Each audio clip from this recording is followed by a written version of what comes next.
కుమార్ గారు ఇన్ఛార్జ్ అయినప్పుడు నాతో అన్నారు, ఏంటి కాంగ్రెస్ పరిస్థితి ఇక్కడంతా కొంత నార్త్ తెలంగాణ ఇబ్బందిగా ఉంటుందేమో అని.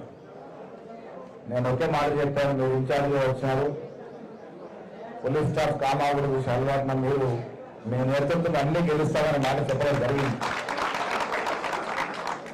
పెద్దలు సుదర్శన్ రెడ్డి గారు, భూపతి రెడ్డి గారు, షబీర్ అలీ గారు, మేమందరం కూడా ఈ 2 సంవత్సరాలు కాంగ్రెస్ పార్టీ అధికారంలోకి వచ్చిన తర్వాత రేవంత్ రెడ్డి గారి నేతృత్వంలో నిజామాబాద్కి రావాల్సిన ప్రతి అవకాశాన్ని, ప్రతి అభివృద్ధి అవకాశాన్ని, ప్రతి సంక్షేమ అవకాశాన్ని సద్వినియోగం చేసుకున్నాం.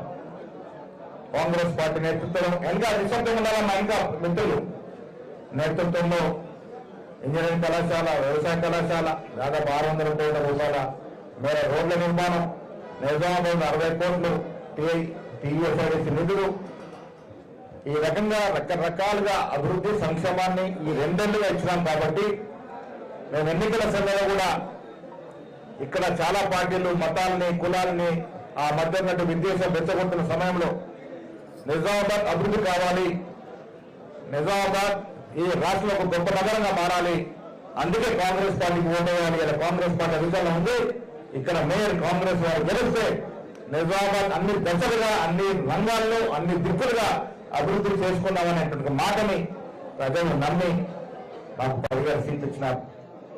వాస్తవంలో 26 సీట్లు గెలవాలి. మత వైషమ్యాన్ని రెచ్చగొట్టి మతాలు, కులాల మధ్య విచ్ఛిన్నత వారిని ఉసిగొల్పి కొంత ఇబ్బంది పెడితే దాదాపు 6 చోట్ల 30 నుంచి 40 ఓట్లతో ఓడిపోయిన సందర్భం, దాదాపు 4 చోట్ల 100 లోపు ఓటుతో ఓడిపోయిన సందర్భం. ఏది ఏమైనప్పటికీ నిజామాబాద్ ప్రజలు కాంగ్రెస్ పార్టీని ఆశీర్వదించినారు. ఎన్నికల్లో మేము ఎంఐఎం మీద పోటీ చేశాం, ఎక్కడ పొత్తు లేదు. ఎంఐఎం మీద పోటీ చేసి మేము దాదాపుగా 5 సీట్లు ఎంఐఎం ఉన్న సీట్లు మేము గెలుచుకున్నాం. కానీ ఇవాళ అభివృద్ధి కోసం ఒక కలయిక అవసరం. నిజామాబాద్ అభివృద్ధి కావాలి కాబట్టి ఎన్నికలైన తర్వాత మాతో కలిసి వచ్చేటువంటి పార్టీల్ని మేము చేరదీసుకున్నాం. దాంట్లో భాగంగా ఎంఐఎం మాకు ఏమైనా మద్దతు ఇచ్చింది. టీఆర్ఎస్ నుంచి గెలిచిన ఏకైక సభ్యురాలు కూడా మాకు మద్దతునిచ్చింది. 34 ఓట్లతో ఇవాళ కాంగ్రెస్ మేయర్, ఎంఐఎం నుంచి డిప్యూటీ మేయర్ గెలుచుకున్నాం. ఇదంతా కూడా అభివృద్ధి, నిజామాబాద్ జిల్లా పట్టణం అన్ని రకాలుగా అభివృద్ధి జరగాలని ఆకాంక్షతో ఇవాళ పొత్తులో భాగంగా ఈ రకంగా మేము చేసుకున్నాం. మేయర్ సీటు గెలుచుకున్నాం. ప్రజలకు కావాల్సింది అభివృద్ధి, ప్రజలకు కావాల్సింది రేపటి భవిష్యత్తు, ప్రజలకు కావాల్సింది రేపు వారి పిల్లల భవిష్యత్తు. ఆ దశగా ఆలోచించే పార్టీ కాంగ్రెస్ పార్టీ ఒక్కటే. ఆ దశగా ఆలోచించాం కాబట్టి ఇలా కాంగ్రెస్ మేయర్ ఆధ్వర్యంలో మేము ఈ పట్టణాన్ని అన్ని రకాలుగా అభివృద్ధి చేసుకుంటాం. దీంతో పాటు పెద్దల సుదర్శన్ గారి యొక్క Bodhan municipality, Armoor municipality, Bheemgal municipality కూడా ఈ జిల్లాలో ఉన్నాయి. వాటిని కూడా క్లీన్గా స్వీప్ చేసుకున్నాం.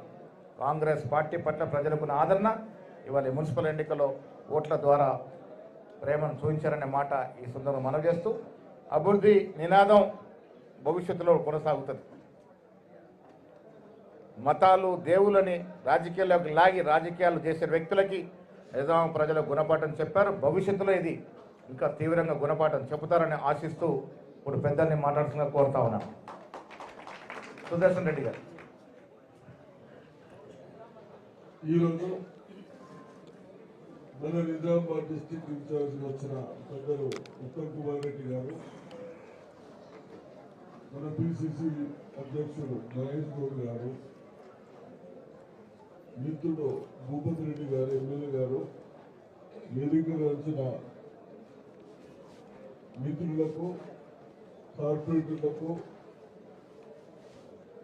ప్రెస్లకు అందరికీ నమస్కారం. మరి ఈరోజు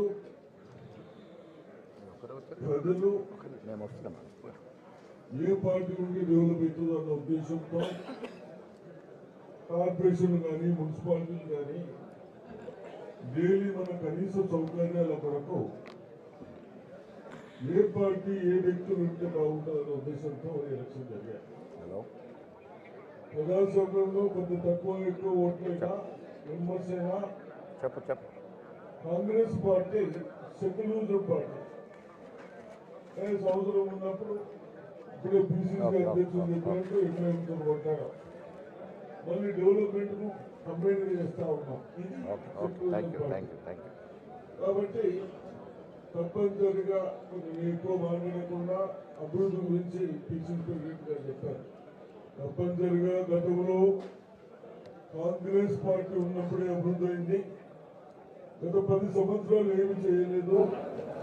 దాన్ని నాకు బాగా హెడేకైనా ఇంజనీరింగ్ కాలేజ్ కానీ, అగ్రికల్చర్ కాలేజ్ కానీ, హాస్పిటల్స్ బాగా చేసి కానీ, ఎడ్యుకేషన్ లో అన్ని స్కూల్స్ కూడా బాగా చేసుకోవడానికి లాస్ట్ ఇయర్ మన ఇంటర్మీడియట్ కానీ స్టేట్ లో మనం ఫస్ట్ వస్తా ఉన్నాం.